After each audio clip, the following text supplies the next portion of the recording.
भारत की भाषा भी संदीप भटनागर में बहुत बहुत स्वागत है आपका दोस्तों। जैसे पहले आपने सुना होगा महाभारत में और रामायण में कि जब देवता यज्ञ कर रहे होते हैं तो जो राक्षस हैं वो आके उसमें विघ्न डालते थे। आज हमारी अपोजिशन वही काम कर रही है हिंदुस्तान में। जैसे कि आपको पता होगा कि भारत मंडपम में, जिसका पुराना नाम प्रगति मैदान था, उसमें एक बहुत बड़ी एआई की एग्जीबिशन चल रही है। उसका आज लास्ट डे था और उस एग्जीबिशन की जो क्वांटम है, वो आप इससे समझिए कि उसमें 20 कंट्रीज के कंट्री हेड्स आए हुए थे, जिसमें मैक्रोन भी था, लूला भी थे। और उसमें 644 जो नई एआई की टेक्नोलॉजीज हैं उनको डिस्प्ले किया गया था। 41 मल्टीनेशनल कंपनीज के सीईओज उन्होंने उसमें पार्टिसिपेट किया था, जैसे सुंदर पिचाई थे, सैम एल्टमन थे।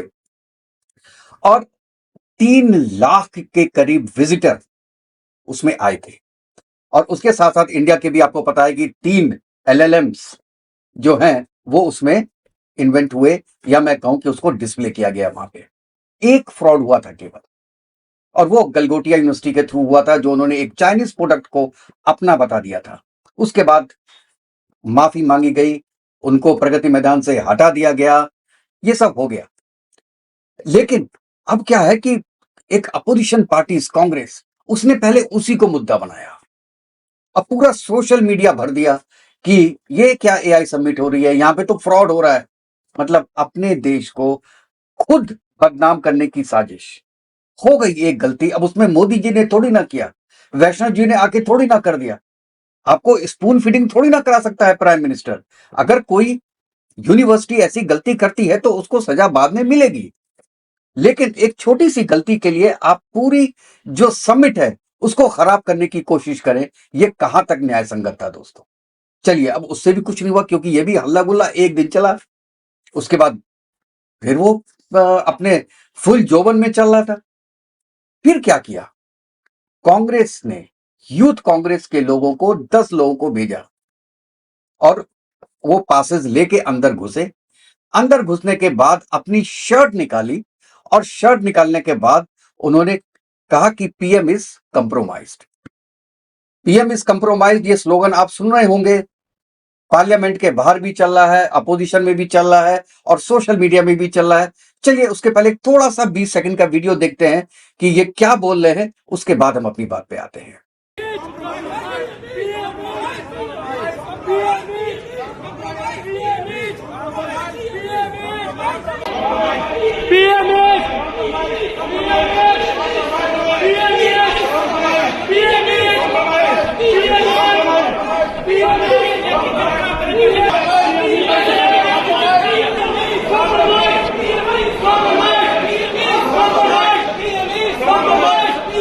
सुना आपने दोस्तों, बाहर के डेलीगेशन के सामने यूथ कांग्रेस के बच्चे ये बोल रहे हैं द पीएम इज कॉम्प्रोमाइज्ड। इसका मतलब यह है कि भैया हमारा पीएम कंप्रोमाइज्ड है। कंप्रोमाइज का मतलब भी ये लोग 10 लोग जो थे उनको पता नहीं होगा कि एक्चुअली कंप्रोमाइज कहते किसको हैं और क्यों कह रहे हैं। पीएम को, पीएम काम नहीं कर पा रहे इसलिए, या एक्सटेंड फाइल में नाम आया है इसलिए, या हमारे बड़े नेताओं ने हमसे बोला है ये करने के लिए इसलिए, ये क्यों है। अच्छा, ये तो हो गया कि वो घुस गए अंदर। उसके बाद जो लात घुसे मारे हैं उनको पब्लिक ने, यहां पे बीजेपी नहीं है, वो ये समझ के आए थे कि शायद ये पूरी समिट बीजेपी करा रही है। ऐसा नहीं था, ये इंडिया की समिट थी। इंडिया की समिट को, इंडिया के जो रेपुटेशन है उसको डाउन करने के लिए कांग्रेस अपना नाम लेके कि ये यूथ कांग्रेस के लोग थे, तब ये अंदर आए हैं। अब ये देखिए, एक तो उन लोगों को पुलिस पकड़ के तो ले जाएगी, और ले गई, एफआईआर हो गई, एक एक दिन की जेल हो जाएगी, लाइफ चौपट हो जाएगी 10 लोगों को। बाकी जितने बड़े बड़े नेता हैं सबके बच्चे बाहर पढ़ रहे होंगे, कोई इंडिया में नहीं होगा, उसमें से कोई बच्चा नहीं आया होगा। ये सब बच्चे हैं, लड़के हैं, कोई ज्यादा 30 साल का होगा एक। तो उनकी तो लाइफ खराब हो गई है केवल 10 मिनट के लिए। इंडिया की बेइज्जती हुई, वो बात अलग है। अब आप देखिए कि पब्लिक ने ही कैसा जुटियाया है इनको। तो इसके बाद तो दोस्तों मुझे लगता है कि जो कांग्रेसी होगा, पार्टी में नहीं, जैसे हम जैसे लोग या हम जैसे और लोग जो कि शायद कभी कांग्रेस को वोट देते हो या देंगे, वो ये सोचेगा यार ये जब एंटी इंडिया पार्टी हो गई है तो इसके आदमी को कैसे वोट दें। जो हर साल कांग्रेस को वोट देता था उसमें भी मैं कहता हूं 50% ऐसे लोग होंगे अब जो कहेंगे नहीं भैया इनको वोट नहीं देंगे। और इनको जो जूते मार के भगा है ना, एक बंदे ने तो लात मार दी, वो बंदा भी पब्लिक का था, बीजेपी का नहीं था। आप अब ये वीडियो देखिए थोड़ा।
ये लात देखिए आपने, ये लात मुझे बहुत पसंद आई। जो लास्ट में एक छोटा सा लड़का था उसने मारी है, मतलब हाइट में कम था, उसने जो इतने भारी भरकम आदमी को लात मारी है, वो लात जो है ना, वो हिंदुस्तानी मार रहा है ऐसे लोगों को। मैं कोई पॉलिटिकल आदमी नहीं हूं, हमारे घर में ज्यादातर लोग पहले कांग्रेसी हुआ करते थे, लेकिन अगर कांग्रेस इस लेवल पे, इस हरकत पे, इस लेवल पे आ गई है कि बैंकरप्सी हो गई है, तो फिर आपका जो कांग्रेसी होंगे ना वो भी कांग्रेसियों का साथ छोड़ेंगे, चाहे पब्लिकली छोड़े ना छोड़ें, लेकिन जब वोट देने जाएंगे तो दो बात जरूर सोचेंगे, क्या हम एक ऐसी पार्टी को वोट दे रहे हैं जिनके पास अब कोई मुद्दा ही नहीं बचा है। केवल मोदी जी को बदनाम करने के लिए, मोदी जी को नीचा दिखाने के लिए ये पूरे हिंदुस्तान को नीचा दिखा रहे हैं। और ये एक बार नहीं हुआ, ये अभी हुआ था। जो आप जानते होंगे कि नरवाने साहब की, जो हमारे एक्स आर्मी चीफ थे, उनकी जो बुक है उसपे भी कंट्रोवर्सी इतनी हुई, जो कि पब्लिश भी नहीं हुई है इंडिया में आज तक। उस बुक का एक सेंटेंस निकाल के और राहुल गांधी पार्लियामेंट में जाके बोल रहे कि देखिए हमारी जो गवर्नमेंट थी वो इनडिसिसिव थी। हमारी गवर्नमेंट आपको कहीं से भी इनडिसिसिव लगती है आज की डेट में? नरवाने साहब ने क्यों बोला ये सब जानते थे, क्योंकि उनको सीडीएस नहीं बनाया गया। उसके बाद उन्होंने बुक लिखी है केवल गवर्नमेंट को बदनाम करने के लिए। ठीक है वो आर्मी चीफ रहे हैं तो उनके बारे में गलत बात हमको नहीं बोलनी चाहिए, लेकिन देखिए अपनी पॉलिटिकल धारणा तो हर की होती है, उनकी कोई और होगी, उनकी विचारधारा कोई और होगी, हमको नहीं पता। लेकिन क्या इंडिया का डिफेंस मिनिस्टर यह बोल सकता है कि जो तुम्हारे मन में है वो करो? क्या आप सपने में भी सोच सकते हैं कि बीजेपी और प्राइम मिनिस्टर मोदी जैसा आदमी जब ऊपर बैठा हो, पर जिसको पूरा दुनिया लोहा मांगती हो, वो आर्मी चीफ से बोल दे कि ठीक है जो तुम्हारा मन है करो? उनके कहने का ये भी मतलब हो सकता है कि यार मारो, मैं तो जो मतलब तुम अपने डिसीजन लो और करो, इस सेंस में बोल सकते हैं वो जरूर। लेकिन अपना इनडिसिसिव हो गए कि हमारा तो कोई डिसीजन है नहीं यार, तुम्हारा तुम हमसे ज्यादा इंटेलिजेंट हो, तुमको जो करना है करो, ये नहीं हुआ होगा। उसके बाद आपको मणिशंकर अय्यर का भी याद होगा, चाय वाला। कहते वो पार्टी तो जीत नहीं सकती बीजेपी, पीएम मोदी तो इलेक्शन जीत नहीं सकते। हाँ हमारी कांग्रेस वर्किंग कमेटी की मीटिंग हो रही है, यहाँ पे अगर वो चाय का स्टॉल लगाना चाहे तो आके लगा सकते हैं। ये आपको याद होगा, कांग्रेस पहली बार हारी थी उस वक्त। उसके बाद चौकीदार चोर है, ये नारा लगाना शुरू कर दिया। उसके बाद अदानी अंबानी का नारा लगाना दे दिया। उसके बाद कहा कि ये पूरी इंडिया केवल 4 लोग चला रहे हैं, एक अमित शाह, मोदी जी, अदानी और अंबानी चारों गुजराती, 4 गुजराती मिलके पूरा देश संभाल रहे हैं। ये पूरे हिंदुस्तान में फूट डलवाने वाली बात है।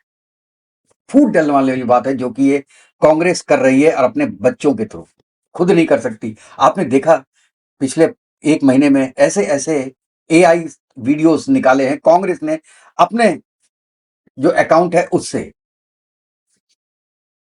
जो कि एंटी मोदी, एंटी इंडिया थे। ठीक है, उसमें से कुछ इंडिया ने हटवा दिए, गवर्नमेंट ने हटवा दिए क्योंकि it was not good for the public. उसके उसमें भी शिंदे बोलती हैं कि हमारे क्यों, हमने तो नीचे लिख दिया था इट वाज एआई, फिर क्यों हटवा दिया गया? नहीं, जो भी चीज चाहे रियल हो या ना हो, जो कि देश को बांट रही है वो नहीं दिखानी चाहिए। और आज का जो काम किया है कांग्रेस ने वो देश को बांटने के लिए किया।